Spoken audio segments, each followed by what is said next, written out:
संसार में बढ़ती अनास्था को रोकने के लिए अब कर्मकांड चमत्कार की सरियल व्यवस्था में यह संसार धर्म के नाम पर हतप्रभ सा हो गया है। क्या सच है क्या झूठ है निर्णय नहीं कर पा रहा है। इसलिए आडंबरवाद से खींचकर नास्तिकता की ओर नई पीढ़ी बढ़ चली है। अतीत के धर्म ग्रंथ, दर्शन, नियम आदि उच्च श्रृंखल होते संसार की नई पीढ़ी को नियंत्रण नहीं कर पा रहा है। नई पीढ़ी के पास अपना आदर्श चुनने का कोई नजरिया नहीं रह गई है। आप्तजनों को अनिच्छा से ही सही किंतु उससे दूर होने लगे हैं। खिलाड़ियों, फिल्मी अभिनेताओं को अपना नायक व आदर्श मानने लगे। ऐसे में नई पीढ़ी अंदर से खोखली होती चली जाएगी। इस विडंबना से नई पीढ़ी को बचाना अब बहुत जरूरी हो गया है। इस भटकन की परिस्थिति में विश्व को नई धर्म आचार्य संहिता, जो मात्र मानव धर्म पर आधारित वैज्ञानिकी हो, वह नूतन धर्म संहिता चाहिए और सांस्कृतिक सामाजिक सामंजस्य के लिए नूतन सांस्कृतिक संहिता भी चाहिए, जिसमें संपूर्ण विश्व समाया हुआ हो।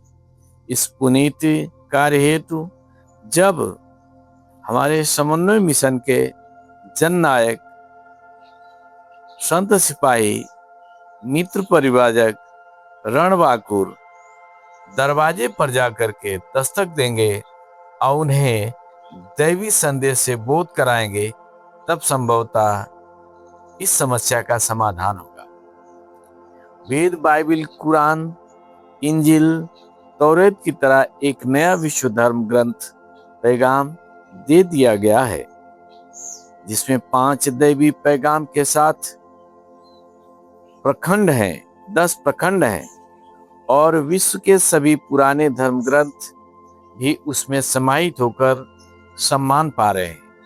और इस ग्रंथ का हर प्रखंड उपसंहार के रूप में वैज्ञानिकीय है। हिमालय से मिला 5 दैवी पैगाम ही नहीं, पीढ़ी के लिए पर्याप्त है, जिसमें सारी वसुधा समाहित है। वैज्ञानिक धर्म कैसे स्थापित होगा?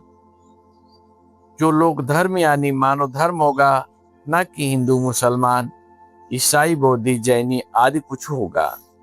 इस वैज्ञानिक धर्म की संपूर्ण नीतियां एवं शोध दर्शन कुदरत ग्रंथ में वर्णित है, जो पूर्ण हो चुका है।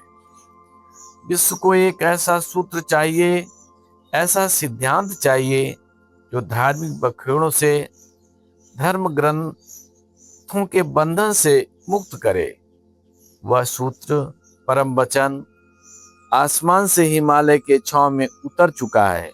वह है परम वचन और नवीन कलमा। भविष्यवक्ताओं, ज्योतिषियों के अनुसार एक ऐसा देवालय होना चाहिए जो अभेद परक हो। वह है ज्योतिपुंज, जिसमें विश्व के सभी ज्योतिषियों की स्थापना है। प्रेमासन पर ज्ञान मूर्ति की प्राण प्रतिष्ठा विश्व धर्म ग्रंथ के रूप में है। विश्व के सभी मत पंथ के संत फकीर विचार विनिमय कर सकें, एक मंच साझा कर सकें, इस हेतु संयुक्त विश्व धर्म संसद एवं विश्व धर्म न्याय मंदिर बना दिया गया है। ऐसी प्रार्थना, वंदना, पूजा हो कि वसुधैव कुटुंबकम को फलितार्थ कर सके।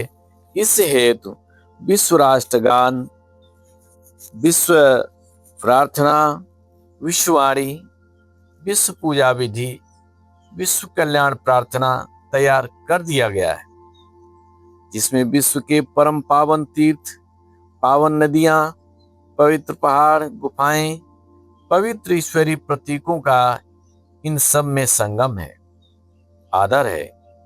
ऐसी विश्व पूजा पद्धति है जिसमें विश्व व्यासपीठ पूजा आसन पर सभी विश्व मार्गदर्शकों, नबियों, अवतारियों, संतों का आवाहन, पूजन, नमस्कार व स्मरण है।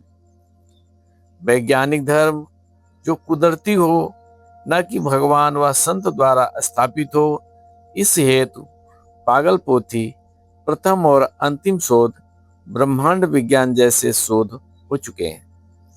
एक ऐसी उपासना पद्धति चाहिए जो तमाम धार्मिक उलझनों से बचाए, नीति नियम न थोपे, कर्मकांड रहित हो। वह उपासना पद्धति योग है जो बिना गुरु के, बिना कर्मकांड के, बिना देवी देवता के, बिना भगवान की प्रतिमा के होती है। जो वैज्ञानिकी एवं कुदरती विधि है, वह विधि स्वयंभू ग्रंथ व स्वयोग ग्रंथ में वर्णित कर दिया गया है, जो अंतर्मुखी विधि है।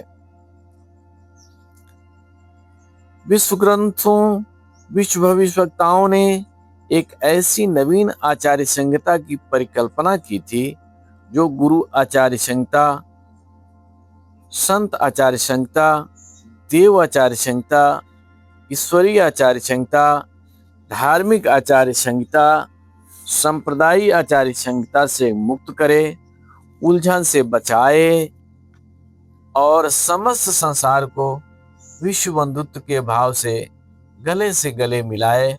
वह आचार्य संहिता मित्र आचार्य संहिता होगी। इस विषय को ध्यान में रखकर मित्र आचार्य संहिता तैयार कर दिया गया है, जो 1100 सूक्तियों का बृहद ग्रंथ है, जिसमें मित्र महोत्सव के द्वारा हम सारा मत, पंथ, धर्म, संप्रदाय, जाति, लिंग, राष्ट्र, भाषा, प्रांत का भेद भुलाकर एक दूसरे के गले का हार बन जाते हैं। अपने अपने मत, पंथ में रहकर भी मैत्रीता के दायरे में आकर आत्मवत सर्वभूतेषु की भावना को मजबूत करते हैं। वह संस्कार बना दिया गया है। शुद्धि प्रवेश महोत्सव करके कोई भी किसी भी धर्म संप्रदाय की शिक्षा उस नियम का पालन करके ले सकता है। जब तक धर्म शिक्षा ले रहा होगा, तब तक वह विद्यार्थी अर्थात धार्मिक विद्यार्थी कहलाएगा, उस धर्म का, उस संप्रदाय का। धर्म शिक्षा के बाद केवल एक इंसान होगा जिसमें मानवता होगी और मानवता उसका धर्म होगा। वह ग्रंथ बना दिया गया है, वह संस्कार बना दिया गया है। दुनिया के जितने ज्योति पुरुष हैं, सबके नाम का स्मरण, प्रार्थनाएं बना दी गई, जो संगम स्वरूप हैं। जीवन देवता, जीवन ग्रंथ, जीवन गीता, जीवन देवता की साधना आराधना, जीवन दर्शन पर आधारित यह मानव धर्म का दर्शन है। इस विधान का इष्ट केवल एक इंसान मात्र होगा जो जीवन धारण किए हुए है। कोई अतीत के ऐतिहासिक पुरुष या काल्पनिक देवी देवता इस विधान में नहीं है। केवल सो केवल मानवता ही, समता ही, साम्य भाव ही इसका उद्देश्य है। जीवन गीता 18 अध्याय की जीवन ग्रंथ 7 सोपान में रच दिया गया है। सप्त सोपान की कथा जीवन पर आधारित है। आद्यांत कथा संपूर्ण धरा की संस्कृत के उदय व्यय समापन के इतिहास पर आधारित है, जो 7 अध्याय की है, जिसमें वैश्विक चिंतन का जन्म होकर विश्व बंधुत्व का भाव बढ़ता है। उक्त ग्रंथ रच दिया गया है। आपके स्वजनों में से एक स्वजन को विश्व कल्याण हित दान देने व अपने कर्म के लाभांश में से एक अंश से लेकर 10 अंश तक लोक कल्याण में दान देने का विधान है। मानवीय धर्म जो संप्रदाय है, इनके धर्म मूल से ईश्वर को आजाद कर दिया गया है। धर्म और ईश्वर के भय से समाज को मुक्त कर दिया गया है। ये सब संप्रदाय दले हैं, न कि ईश्वरीय धर्म है। इस संबंध में दर्शन दे दिया गया है। अधिक जानकारी के लिए समन्वय प्रकाशन की पुस्तकें मंगाकर जरूर पढ़ें, तब आप विश्व बंधुत्व की आचार्य संहिता को समझ पाएंगे।